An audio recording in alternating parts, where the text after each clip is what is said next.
अस्सलाम वालेकुम वरहमतुल्लाहि वबरकातुहू। आप सबको मेरे यूट्यूब चैनल पे खुशामदीद। उम्मीद करती हूँ जहाँ भी होंगे खुश होंगे, खैरियत से होंगे।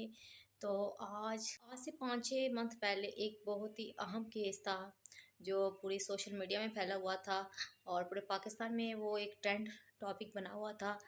तो आज हम उस टॉपिक के बारे में बात करेंगे। तो आज हम बात करेंगे 2000 के केस के मतलब। वो कराची से लड़की ताल्लुक़ रखते थे और उसने लाहौर के किसी लड़के से शादी कर ली थी और दुआ ज़हरा की उस लड़के से मुलाकात किसी इंटरनेट में किसी गेम वेबसाइट के थ्रू हुई थी। तो आज हम उस पर बात करेंगे। ज़हरा नामी लड़की है जिसकी उम्र बमुश्किल है 16 से 17 साल थी और उसने लाहौर के लड़के से निकाह कर लिया था। और इसके इसके बाद जब वो लाहौर जैसे तैसे करके जब पहुंची थी तो ये न्यूज़ बहुत ही फैल गई थी पूरे इंटरनेट में। और जो दुआ ज़हरा के वालिद हैं, तो दुआ ज़हरा के जो वालिद हैं उन्होंने इस केस को लड़ा क्योंकि उनकी बेटी की एज कम थी, 16 से 17 साल थी, तो वो बालिग नहीं थी। तो उन्होंने काफ़ी केस चला, अदालत में भी ये केस चला। तो आज फाइनली उनको अपनी बेटी मिल गई है वापस। तो इस केस से पूरे मुल्क को हर माँ बाप को बहुत कुछ सीखने को मिला है। तो सबसे पहले मैं इस केस के बारे में ये बात करना चाहूँगी कि एक तो वालिदैन को अपने औलाद के साथ बहुत ही दोस्ताना ताल्लुक़ रखना चाहिए ताकि वह औलाद उनसे हर चीज़ शेयर कर सके। और इस तरह के केस तब भी होते हैं जब आप अपनी औलाद को या तो खुद बहुत ज़्यादा आज़ादी दे देते हैं या बहुत ही ज़्यादा रिस्ट्रिक्शन लगाते हैं। तो मेरे ख्याल से ना तो आपको बहुत ज़्यादा आज़ादी देनी चाहिए, ना ही बहुत ज़्यादा रिस्ट्रिक्शन या पाबंदियाँ लगानी चाहिए। तो अपनी औलाद के साथ, अपने बच्चों के साथ एक दोस्ताना ताल्लुक़ रखें। मैं जो ये बात करना चाह रही हूँ, जो मैं बात करना चाह रही हूँ, ये है कि जो दुआ ज़हरा के वालिद मोहतरम हैं, जो वालिद है मेहंदी कासमी, उन्होंने एक बहुत ही एक पॉजिटिव रोल अदा किया है इस लिहाज से कि उन्होंने अपनी बच्ची को का केस लड़ा, अपनी बच्ची को अदालत में भी ये केस चला।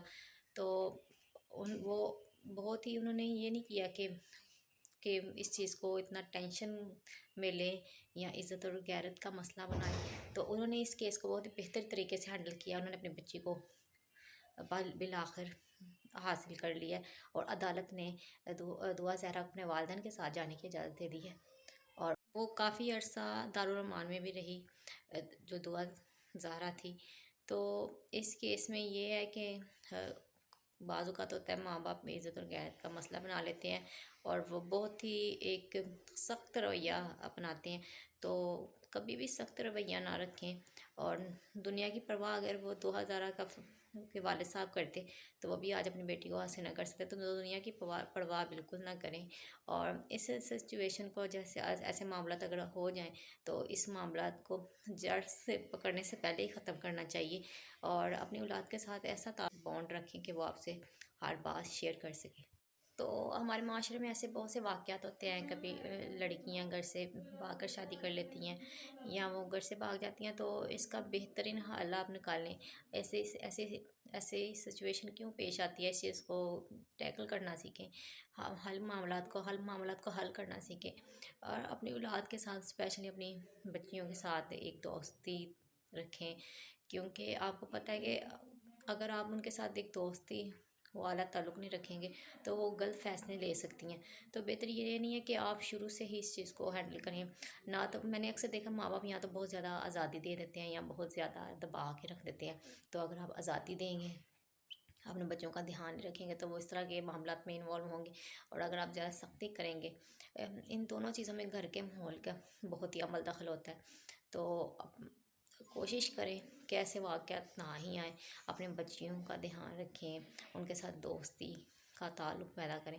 और तीसरे नंबर पर मैं जो बात करना चाह रही हूँ कि जो मेहंदी कासमी, उन्होंने बहुत ही इस चीज़ को हाईलाइट किया और उन्होंने सोशल मीडिया का भी इसमें इस्तेमाल किया। तो काफ़ी ज़्यादा उन्होंने तनकीद भी, कुछ ऐसे लोग थे जिन्होंने उन पर तनकीद भी की और कुछ ऐसे लोग थे जिन्होंने उनको अप्रिशिएट भी किया। इस केस को मुख्तलिफ रंग देने की भी कोशिश बीच में की गई थी जो कि गैर मुनासिब सी बात थी। तो ऐसा नहीं होना चाहिए था। और क्योंकि अगर एक वीडियो थी उसकी कि वो खुद ही जा जा रही थी, इसमें मेरा जो नज़रिया वो ये है कि वो अपनी मर्ज़ी से गई थी। लेकिन चूंकि उसकी उम्र कम थी, 16 15 16 साल थी, तो इस वजह से ये केस उसके वालिद के हक में हुआ था, क्योंकि वो बालिग नहीं थी शादी के लिए। तो मेरे ख्याल से वो नहीं था होना चाहिए। बाकी उन्होंने अच्छा किया कि उन्होंने अपनी भरपूर पावर इस्तेमाल की, सोशल मीडिया की ताकत को इस्तेमाल किया। उन्होंने अपना चैनल भी बनाया, तो उन्होंने इस चीज़ पर हिम्मत नहीं हारी और वो इस चीज़ को बिल्कुल फ़ाइट करते रहे हैं, मुकाबला करते रहे हैं इन हालातों का। तो आज उनको कामयाबी मिल गई है। उनको आज उनकी बेटी उनकी तहवील में दे दी गई है और उनकी बेटी उनको लौटा दी गई है अदालत की तरफ से। इससे बहुत सी चीज़ें सीखने को मिली हैं। तो इसमें सबसे पहली बात यह है कि हमेशा अपनी औलाद का ध्यान रखें कि वो क्या कर रही है।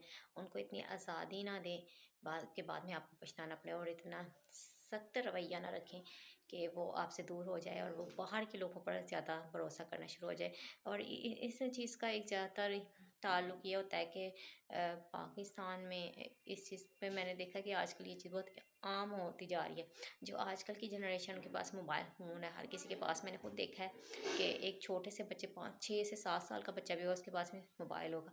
तो माँ बाप ने अपने बच्चों को मोबाइल पर लगाया हुआ है। तो ये भी चीज़ ठीक नहीं है, उनको हेल्दी एक्टिविटीज़ में लगाएं। तो इस केस में एक बात जो सीखने को मिली है वो ये है कि हर चीज़ का हल ये नहीं है कि आप, अगर आपके बच्चे या बेटी ने या आपके बेटे ने कोई इस तरह का कदम उठा लिया है, तो उस सख्त रवैया अख्तियार करें। आप बिल्कुल ही पोलाइटली, एक समझदारी के साथ भी इसके आप इस मामलात को हैंडल कर सकते हैं। जब मेहंदी कासमी ने इस केस को हैंडल किया है, उन्होंने इस चीज़ से दूसरे जो बात हमें सीखने का मिली है कि आप हर मामलात का हर मामले का हल निकल सकता है। बेहतर तरीके से भी हर मामलात को हल कर सकते हैं। और देखें, दुआ ज़हरा के जो वालिद हैं, उन्होंने इस मामला को कितने बेहतरीन तरीके से हैंडल किया है। उन्होंने ये नहीं किया कि इज़्ज़त गैरत का मसला इसको बना दें और सख्त रवैया रखें। उन्होंने एक बेहतर तरीके से अपनी बेटी को माफ़ भी किया है और इस चीज़ को उन्होंने बहुत बेहतर तरीके से हैंडल किया।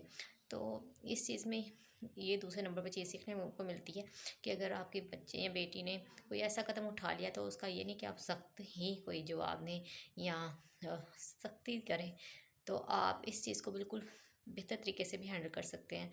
और तीसरे नंबर पर मेरी जो इसमें अपनी एक छोटी सी राय है कि पाकिस्तान में बहुत से ऐसे केसेस होते हैं, तो इन केसेस का हल माँ बाप के पास ही है कि अगर वो चाहें तो इस तरह के मामला से बच सकते हैं, अगर वो नहीं चाहेंगे तो वो नहीं बचेंगे। और जिस तरह आजकल का तेज़ दौर चल रहा है, टेक्नोलॉजी का दौर है, तो अपने बच्चे की परवरिश में बहुत ही ज़्यादा ध्यान से परवरिश करें।